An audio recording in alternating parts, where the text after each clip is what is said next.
to g2, bishop takes d4, and a shocking thing occurred in this game when Magnus went for an endgame down a piece. Now, whether or not he had some sort of oversight, he's got 3 extra pawns. So it's 5-on-2, but it's bishop and knight, and Fabiano Caruana went to work in this game. What Fabi had to do was win these pawns. So what did he do? He paralyzed one of them and took it. And Magnus now left himself with that flank pawn, tried to push it. What did Fabi do?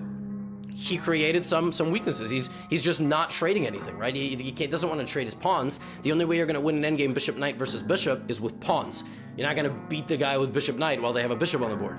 So the craziest moment of this game easily is like right here. It's like, is Fabiano Caruana going to win this game? Magnus has this h-pawn, but he can't push it too far, because if he pushes it to h7 and the king gets in front of it, he's got no more moves. And at some point he'll have to move his king and lose his pawn. You're not going to win this because it's very safely protected. So is it a draw? Probably, yes. It's probably a bit of a mutual stalemate at this point.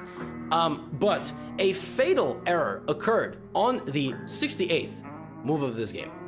Actually 67th, after king to g6.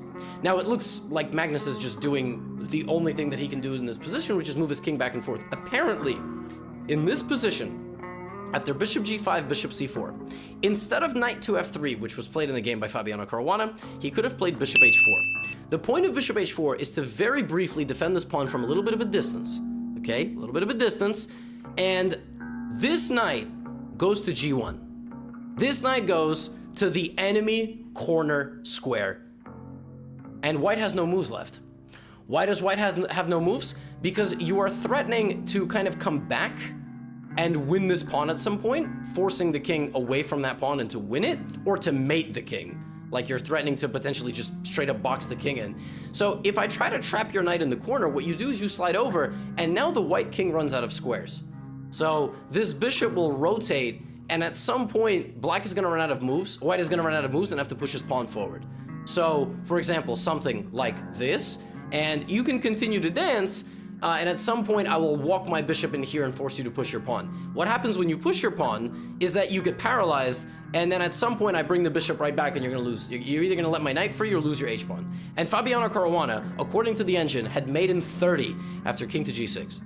He was completely winning after king to g6. But he had to find the idea of putting the knight on the enemy corner like this, which Garry Kasparov deemed not humanly possible. They drew this game, and they drew all 12 games of their match.